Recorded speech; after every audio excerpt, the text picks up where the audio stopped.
baako ɛwɔ Africa ha ye bibia ye no ɛda sonko ɛwɔ Africa ye nyamsum a ɛwɔ yen area ha no na ɛkyerɛ wo no na ye hu sɛ ye bibia ye no ye botuo ye kum ye sei but papa nkyerɛkyerɛ no ma ye hu sɛ seven churches no ɛyɛ ade a sɛ Philadelphia ekoyɛ nkotodwa anim ɛsrɛ ɔbɔfopa ɛbɔ mpaya na wɔtie yɛn ɛsan sɛ adisam timiensa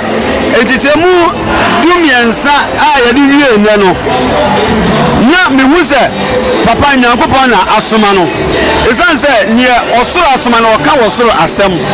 ɛna adisam eti baako tetemu du Nyankopɔn na wasoma papa no wɔde nasɛm amma no Nyankopɔn ɔyisra papa ɔne ne yire ye maame ɔwo ahene wo abrempɔn Nyankopɔn yisra wɔ mo pa ɛnkyerɛkyerɛ papa de ma yɛn wɔ wieye mmerɛ mu no yɛnti bi wɔ asase wo so da ɛkɔpem sɛ ebenya firi papa nkwa hɔ manase kwasi yɛboa papa nsɛm na ɔka ne deɛ ebi ni wiase efisɛ ɔsɔfo bia nsɔre te sɛ ɔno odifo bia nsɔre te sɛ ɔno enti ni ɔka ne deɛ ebi ni wiase obiara a ɔyɛ ɔsɔfo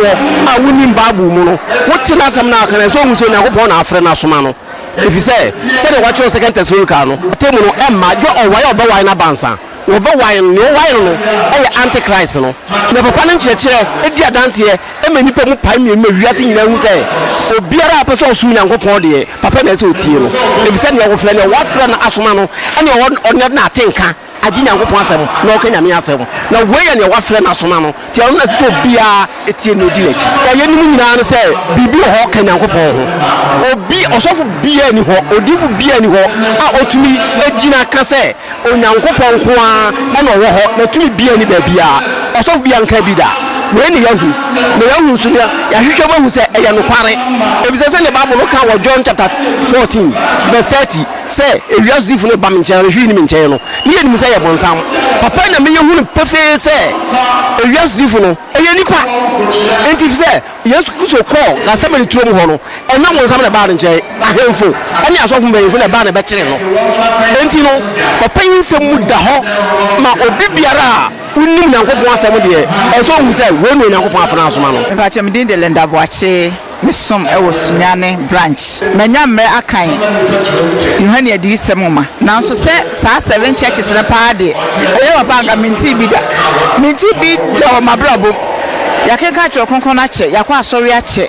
me bu 50 years ba saa sɛm we misi menti bi da sɛ nya papa adum mu a enka menti bi da eti na papa so ana eba behu sɛ saa seven continents na yate ne di yesu aho ade no asafo woro nso ba ko bia hɔ a ye behu sɛ Philadelphia fo ye Africa continent a ye ene Philadelphia asafo no nti na papa so ana mahu saa ne ma we nyina bi no kra menti bi da na papa adum dia odi bibia bɛri ase ɛtɔ da me se ɔhyɛ ase sɛ ɔyɛ saa nkyerɛkyerɛ wei se no metie nkyerɛkyerɛ no at a point me bisa mo sɛ na nyame na me se makɔ school yakɔ school yɛyɛ geography yɛsua deɛ kaka nanso sister adwoa nokura asɛm wei deɛ ayɛ foforɔ koraa wɔ yɛsom but yɛka sɛ asedanka Nyankopɔn sɛ ɔde papa adom abɛyɛ akyɛdeɛ ama yɛsan sɛ ɛnam so ama sɛ yɛsua deɛ da biara yɛsua de foforɔ papa adom te da biara mesua de foforɔ na ɛnam papa adom so te da biara mesan yɛ research foforɔ ɛsan so ɔka seven continent am konya adagye kɔ Google ɛkɔ yɛ research ɛna mu sɛ saa Antarctica no nipa te sukura mpo sɛdeɛ ɔka sɛ seven heavens the fifth heaven no nipa eni wɔ no ɛnam papa nkyerɛkyerɛ so no ma me hu sɛ Antarctic sɛ nipa kora ɛnte wɔ no amiamuno fie frempɔn na wama yɛhu Kristosom ne nsom no a yɛnim no yɛhu the foundation sɛnea ɛsi ɛteɛ nti wama yɛhu Hebrew deɛ no a ɛno hwɛ sɛ Nyame yɛ baako pɛ nkyekyɛmu bi a ni mu na afei yɛhu nkramofoɔ nso so deɛ a wɔn nso so deɛ no Mrkt no mo edi adanseɛ ma yɛhu tifa Kantamato ho no na amanfoɔ bi de tete wɔn social media so sɛ meyim mesɛm ɛne nsɛm bebree nti anka menhwɛ wɔ nyinaa adɔfo Yesu nankasa no Israel fie nwan a no wɔn ayɛrɛ nti no ɔbaa. Yes, powerful. So the last time I heard some news on the social media space after I made that announcement, people claim that I was being selective, I was discriminating. Beloved, we should know that Jesus Christ even came for the flock of Israel that were lost. And I'm in my banner, may a demonstrator. So with my coming, I am a demonstrator. May demonstrate the power of the Holy Ghost. I am here to demonstrate the power of the Holy Ghost. That is why I continually proclaim that take a look at me and learn of me.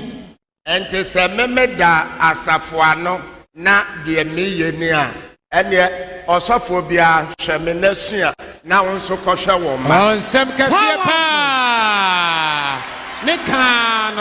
therefore, if I am a leader of a church or a movement, and if this is what I am doing, then all pastors must also take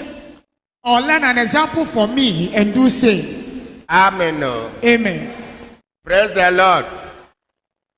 Meme mwe kuda me wahai no. Mwa monka ye ho no. Mo se mesika ye okoto scanner no de nka mope.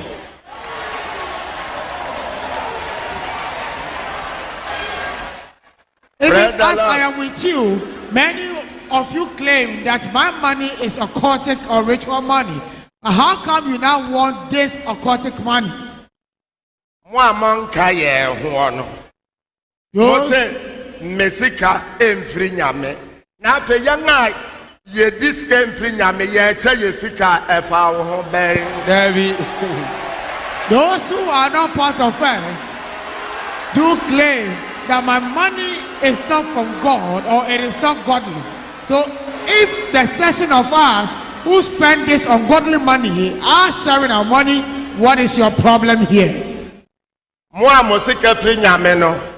Moasoremba na wo ho aka no monyi nyame sika nkwohwe no wo ye okotofo yeso ye behwe ye ma. Powerful. 9th January 2025, the voice of God osiadio yodo kasa di nsesi ne bo se mese eyi sika emudro eye 22 billion echema Philadelphia this year omododo ye 116 se omfa nkwose abraba ase enye besia omfa nkwose omabrabo ase foforo na odofo echiche sika no wiye no na ankra bia anase enipa bia enya eye enesika se wodi bema eye 18,965 Ghana cedis. Sanso ne yekosi kada denimu a eye 180,965 Ghana cedis. Enhwe adom nyame animonyam. Kame ho ene mompne busuan ne yentie omani gsem ne omaho keka. Mommy adumara kwa. Mommy chese onsema ye frankasa. Mi papa Steven Adum Kyei-Duah danasi. Papa modakpo no. Nyama kpepo lo, nyama kpepo sro nyaku agafo konyi famala ma favi bukata. Nyama nyaba gbare adum da ava dum. Nyama kpogaya akwo sro nyepoko. Papa aboyo kata juo o fangu dum la nchiore. Magakan demana wo. Jikpipo ba to fuma. No gble mi kwesro mama Millicent anagba malataku blanya mate blanata na ma blata nya talo no nya lon fufufufu kaka fifia o kata jo mauna yira wa yira wa promotory na ya yira rahana tumia. Amen. That's the voice of God. Mauna yira kaka eja adumara kwa o pacho dey dis e dey atuban ni eja ato uchi wusika na me hu say dis kind to ho e dey uti to so sesunie esuma se be ne wo oye mo dey me so dai because ade any papa Steve Adum Kyei-Duah wa ya man members aye wo Kantamato hu bi da me kan dey ehu onsen ehu onya ne kese boy oye mo dey ya Christian council wo se na wo ba na se onfu ya me a the man mo rizi obotum wezi e wona ofu ya me na abade na wa ya mo members ye dey na say me kan dey Adum ya me onya ne kese next 500 years no kan dey na mo aka bia so obabam because ono kan oye the next 500 years obabam amani pa nyina de won rehu yen papa Steve Adum Kyei-Duah e mo oye onfi baby no oye no fi Adum ya me che se efri sru trodo mami Adum ala kwa awu me hu se wo chi wusika no enisio owura ho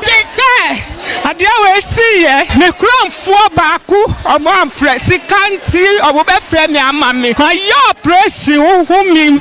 medi adanse ye jiadele nya jijo jiadele nya jijo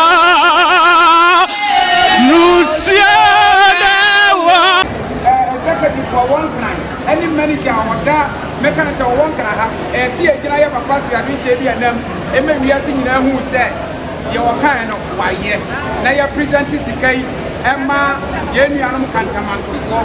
they are saying about Benam and Katra was said well yeah papa Sraduche I didn't mamu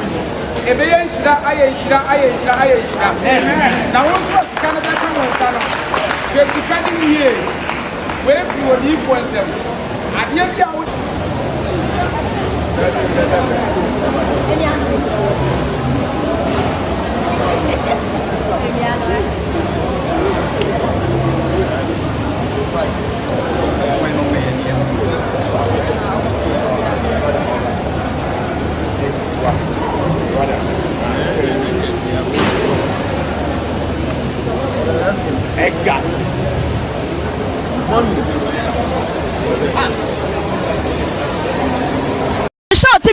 asa ohun fawo na atoire ncheme asa aka oni amankai enya adum nyame a da be na besa popo sika no enya sika twitwiri die we sika de se ewai se edwomo enkofo ka so mu beche sika ye hu sika kro papa de nyame no ode ne baaye no ye danase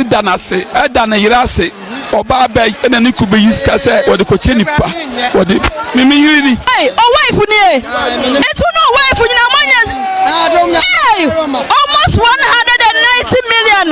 watch o wife on watch the sense wa yare o tifie kakra wa dem obi so hwa nso na ja somo no nti ni eni nda da papa si o papa ye nya ne so erade sha no na anyema nya me ne kasi o papa eni nyina o we dia dance pefe se Christo so papa no afei na aba die di mu na ba nti afane afanyina enyeko Selina Owusu Adom Enimidin reporting from Accra.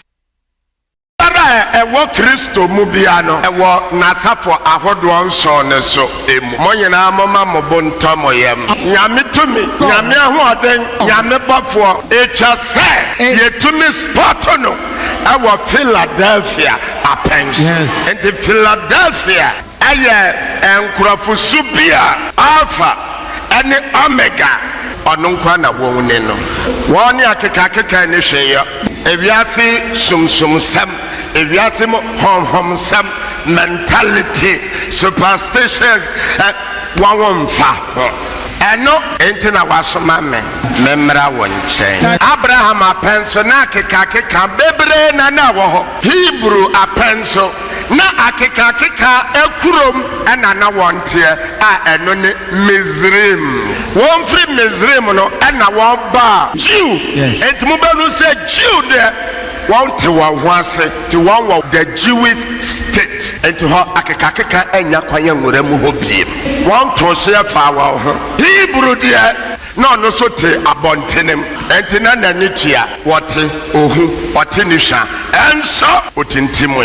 ena ye ka Kristo a wama state bim oba wiase nem jidie bia bi hohomsam bia bi suntumsam bia bi enom na na Kristo som asanya bedue entra se wiase na asanya konachi akosi Abraham breso biem enuntina yeto Abraham blessings amen Abraham apensono na keka ewiase mu notie ena Kristo som sa pepepe na no so asanya bedue enti ye ni the Christian state bribia tuabom eno nti osema wenenda ho sa abowo jidie bia bi ena nipa jibribia di amampo anansen 10 time yetumi ade anu nso adi